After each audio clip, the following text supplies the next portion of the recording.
All right. So spend 25 years in any industry and you're bound to experience cycles, ups and downs, ins and outs. And today I've got Klaus Sinn, who spent over 25 years in real estate. He's going to share some of his tips on, how he's a veteran and how he remains relevant in today's business. So my name is Vincent Koo. This is Success Leaves Clues. Welcome.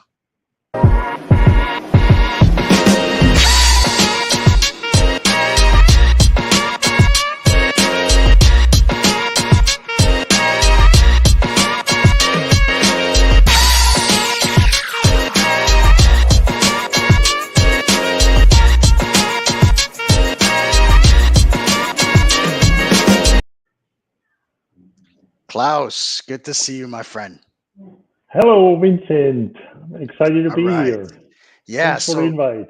absolutely. So, Klaus, I want the audience to get to know you. I know you as a 25-year plus veteran in the Florida market. I know that you're a very good producer in the industry. And, I know the median age or the median experience for real estate agents right now is like 8 years, right? So, you and I are veteran survivors in the industry. And, I know you have a ton of experience that you want to be sharing with our audience. So, please first tell us about yourself. Well, it's kind of interesting how it went that we, all of a sudden, we are veterans, right? I know, I know. I remember when I started this career, it was 26 years ago, and I was in the mid 30s, and man, has the industry has changed a lot, especially in the last 3 years, I would say. Has gone All of a sudden I realized how old I am because of all the young people coming in and using social media, using those different tools I had no clue about. I don't know how you feel about that, but it really required me to learn a lot. Yeah, yeah. So are you pushing to continue to stay up to date with everything, continue to stay relevant and reinvent yourself? Absolutely. I think the only way to move forward is to keep up with new technologies, with social media, with everything that changes. So when I got in business 26 years ago, people had to come to us. They had to come to the office if they want to see a listing, if they even want to know what's for sale. You remember those old MLS books, Oh and yeah. we had the information. We were relevant as an information provider at that time, and that has all changed. I think today people go online. They don't really need the real estate agent to find a property what they need, but everything else has changed too. The transactions have become much more complex. Financing has become much more complex, and I think they need a real estate agent today more than they did before. But it's not really to find that property. It's for guidance for how do you write the offer, what do you need to be worried about, how to get the transaction done. Well, so yeah, I'm trying to stay on top of all that to keep up with the younger people who are very successful. There's no doubt about it. And so what's the method for you to stay on top of things? I mean, are you going out there and pursuing uh, continuous education or workshops, or like where are you learning all of these tools from? Well, that's a good question. The It can be very overwhelming because with the information age, I think we have so much that's been pretty much thrown up on us. I think we have uh, YouTube, Facebook, whatever. You get thousands of emails every day, so it's easy to get overwhelmed and do nothing. And I think the message I have for the agencies, you need to understand what you're lacking. I think where are you good, where are you not good, and then focus on those things. Like if you don't do any social media today, you won't be here in a short time. I'm pretty sure about that because that's the new communication tool. So you need to focus in on that. And um, at EXP, we have super training programs for that where you can select what you want to learn. But if you're in any other agency, if your broker doesn't provide it, then address it with the board. Go to the NAR website. There's a lot of information on there. I actually think that most agents uh, do not use NAR enough because I think just going on there, you can learn so much. It's just unbelievable. And just focus down on something and get good at what you want to learn, and don't be the jack of all trades. That would be my suggestion. Also, I think masterminds are pretty good. Find a group that you associate with that has the same interest and is in your field. Uh, there is much to learn from other people. I think I'm doing this now since 26 years, and every time I'm going networking, going to a mastermind with like-minded people, with top producers, I learned something that I didn't know yesterday, and it's a continuous changing. And And Klaus, that's how we met, right? I met you in Mexico originally, and that was a huge mastermind, fantastic mastermind, and we got to know each other, and then we connected after that event over the phone on something that I was able to help you with, and right, right.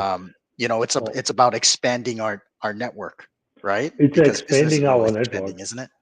Yeah, it's all about that. I think I don't want to stress EXP too much on that, but quite frankly, I think the first 20 years of my career, I started out in as an agent like everybody, and I was always a good producer. I like dealing with uh, home buyers, home sellers, and commercial. I really like commercial as well, and I always did very well on that. But when I started in real estate, and I still am, the only income producer in our household.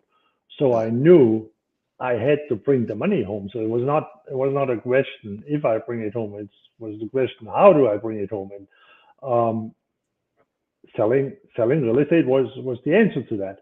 But I also knew that if I can't work, and things happen. I think I had an accident not too long ago that took me out 6 months. Oh, And I if didn't I know. can't work, there's no income, right? If there's no closings, there's no income. It's very, very easy. So I got that message pretty quickly in my career, and I decided, you know what, let's start a brokerage. A brokerage just makes sense. Little did I know that why brokers go broke. So it was a hard learning curve. I think I opened a franchise after being 2 years in the business. I bought at that time a realty executives franchise, and man, that was tough.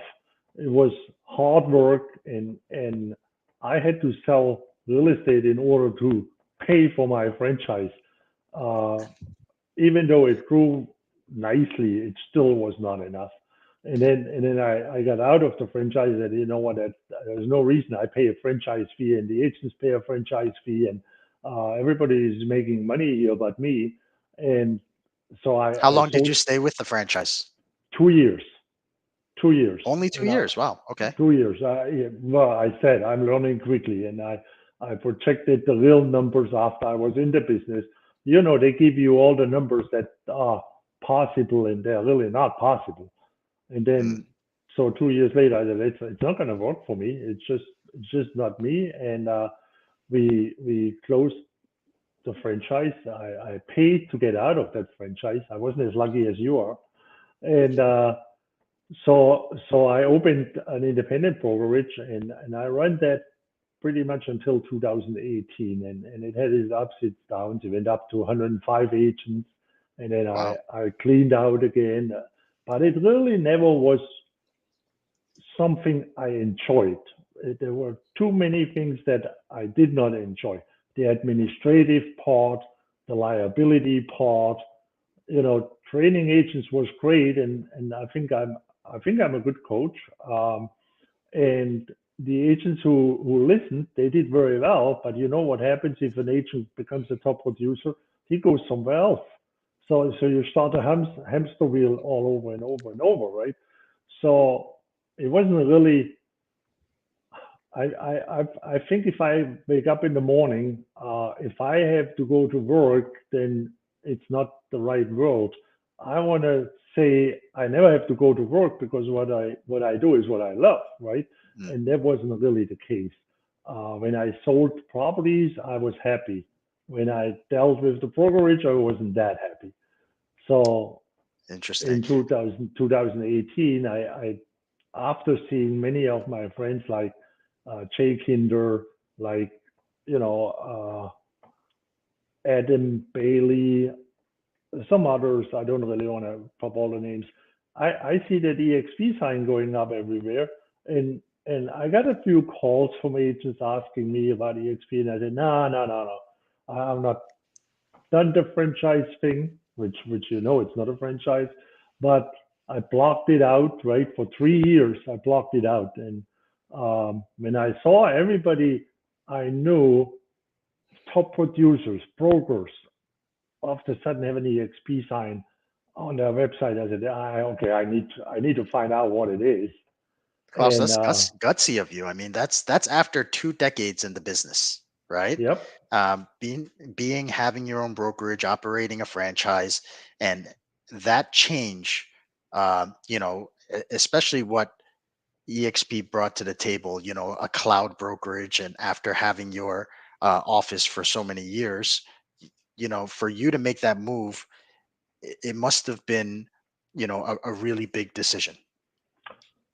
it was, and I think the biggest decision, the first big decision was even to allowing somebody to show me that model, Mm, right?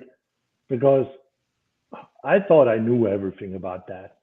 I think you have a brokerage, the only dividing factor is how much commission is to split, right? That's what everybody asks. What's your commission split? I really couldn't, everything I ever wanted, I couldn't see that somebody could offer that. And I didn't allow anybody in because I said, I don't want to waste my time. And people knocking on my door from other real estate franchises. I said, forget it. I don't want to waste my time.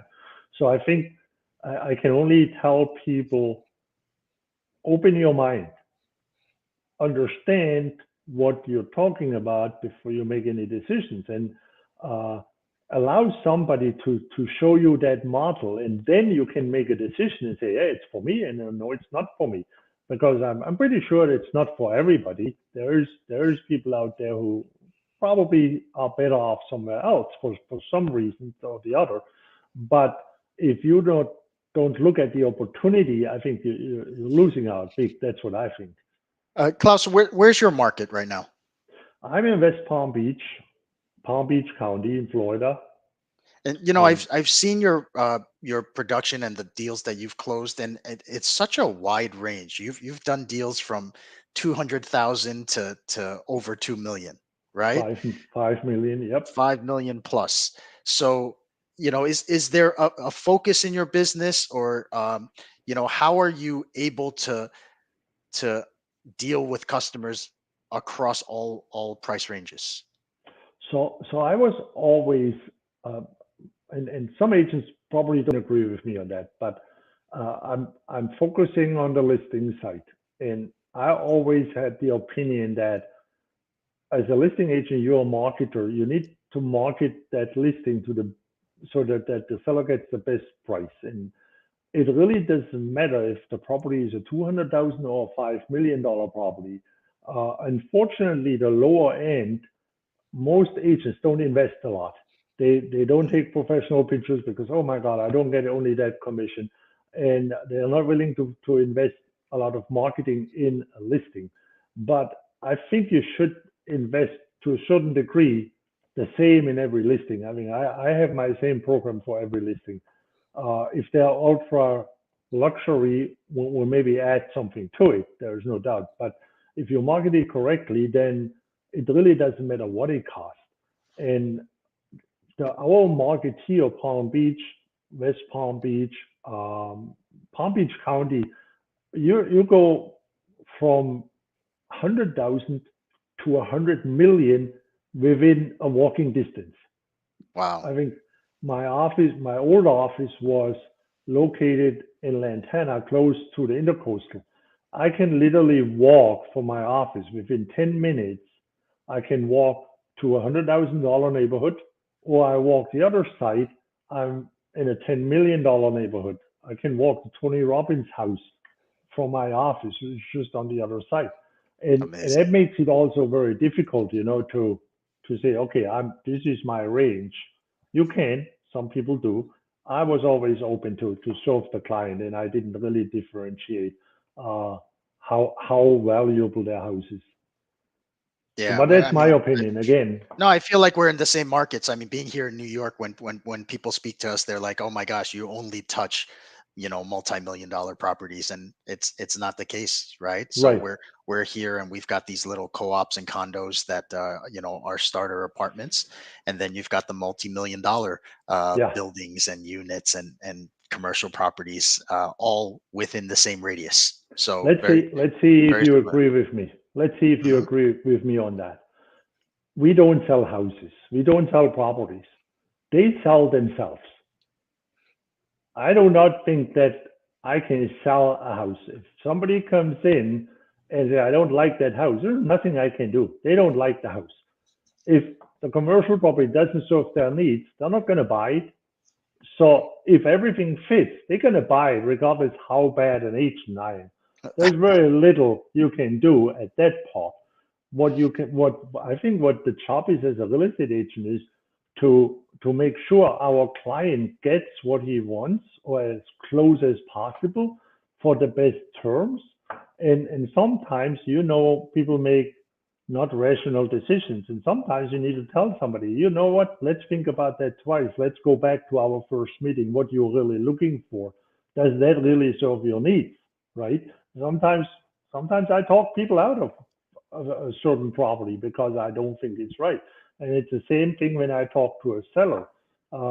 Just had a conversation with a client of mine who I sold a condo a while ago, and prices have gone up, and his things changed, and he says, Klaus, I want to rent my condo, and I want to buy another house next to my old house to the kids. And we looked at it, and I explained to him that it doesn't make sense when he rents a condo because he's losing the $500,000 capital gains tax free.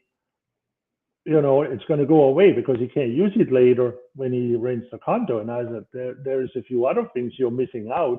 And so we went through this whole concept of what to do and what not to do. And it's almost like a financial advisor at that point. And I said, well, here's what you should talk to your CPA about. And here's your options. And we went from actually almost going break even if he rents that condo to making, I mean, it was $1 million over the next 5 years instead. So, and I think that's where a good agent can help a lot more than being just a showing Well, agent. exactly. You're not just there to open doors, right? They're paying you for your experience, your advice, your knowledge, and Absolutely. sometimes you have to really assert your opinion as a Yeah. realtor, right? Yeah. Absolutely. And I think that Y- makes a big difference. Klaus, you told me recently of a change that you went through, that you just finished going through, that I kind of want to share with everybody here, if you're open to discussing. You've operated uh, in a real estate office for however many years, right? And Right. up until a few weeks ago, what did you do? Well, so I think I opened my office, the first office back 23 years ago. And since then, I have a real estate office, right? So when I joined EXP in 2018, people who know the model, we don't have offices. There is offices available to meet people, but there are no private offices per se unless you decide you want your own office. Well, I always had an office. For me, closing the door was kind of not an option. I thought, hey, I'll keep my office. I pay for it myself, and it will benefit me one way or the other. But I decided a few weeks ago that it's time to close that office because I really don't need that office. Um, Looking back the last 3 years, I say I did not meet anybody in the office. Nobody came Mhm. in. If I take a listing, I go to the client's home or I go to their commercial property. If I work with a buyer, well, today my first meeting with the buyer is on Zoom. And so I don't even want them to come in my office. I meet them on Zoom. It's much more time efficient than having them come in the office. And they like it much better too because they really don't want to come in the office. They don't want to, you know, uh, drive half an hour or whatever it is and get dressed up. So we just need to tell them, hey, meet me on Zoom. Let's talk, have a conversation, see if I can help you or not. And the agents, I mean, I think we had about 300 agents now in where on my branch office, and nobody comes in the office. Nobody. We do everything on Zoom. We'll talk on Zoom. So this office is an expense that I don't need. Quite frankly, the only one who needs the office was my wife. She wanted to get out of the house. So, but at the We end of wanted the you to day, get out of the house. Yeah. yeah, at the end of the day, I decided I'm gonna close that office because I think uh, it actually hinders me to a certain amount of doing business because I'm tied up to it. And so I closed it. We just cleaned it out. Actually, I listed it and leased it to somebody else, and I'm working from home. I'm using Regis in West Palm Beach, which is a very prestige office where we, as you know, all EXP agents have a membership with Regis, so we can. It's not that we don't have a place where we can meet people if we need to, but gee, I, I can't even remember. I was there once meeting people who came from out of state. They wanted to meet in an office first. I said, oh, let's meet there. But we go to the client. It's not the other way around. Yeah. So, So Klaus, in talking to you and in learning about our experience over the years, what I see is that you're open to change, right? You're open to innovation, and you're not afraid, even after all the years and after doing things a certain way over so many years. If you see something else coming, you're open to making those changes. Am I correct? well, let's say it this way, I'm open to look at it and then I make my decision. I learned from my mistake not looking at EXP. I think I lost 3 years. I could probably be retired by now. But I'm open to look, at what's out there. And if I think it's beneficial for me, then I'm open to a change.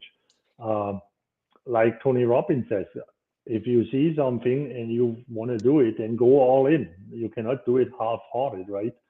And last week we had I was on a webinar with Albie Stasek. It was about burning the boat, and I, I I really the concept was not new to me, but I had to write it down and say it gave me the last final straw to let's close the office. You need to burn the boats, right? If you need to go all in. If you go all in, that means something needs to give. You cannot do the same thing over and stay with the same thing if you want to do something new. Very, very important lesson. Klaus, I had a fantastic time speaking with you today. Any last final parting words or advice for the audience? Well, I would say it's an interesting market right now. The not only here in Florida, I think it's really everywhere. We have prices going up. We have no inventory. It's very difficult. Some agents are frustrated um, about, especially the buyer's agents, because you know what, you have a buyer who's financing. Oh my God, I'm not never gonna get that done. Well, you know what? Change your mindset. Go on a mastermind. Find out why a financing offer can be better than a cash offer, and then you need to educate the listing agent and just change your mindset. Stick with it. Every bad thing has also something good. The industry, this industry is awesome. I do not know any other industry where you can open your business with literally no money and make a lot of money. I think if you think about the average income here in Florida, I think it's $50,000. Uh, you can make that in 1 month. Where else can you do that? So my advice is to the agents out there. Number one, be open take a look what's around you and what the possibilities are. And if you don't know what to do next because you're stuck, well, then talk to somebody who is a good producer today, not 10 years ago. Somebody who does very well today and somebody who is willing to help you out. Don't be shy to ask. I know we at EXP and me, I talk to a lot of agents every day who are not with our company, who are stuck, and I meet them because of our transactions. I always are helpful, and I'm pretty sure Vincent is too. So reach out. That's all I can say to us or to somebody else. Fantastic advice. Thank you so much, Klaus. This is Success Leaves Clues. We'll see you on the next one. All right. Take Thank care. you, Vincent. Have a great day. Bye.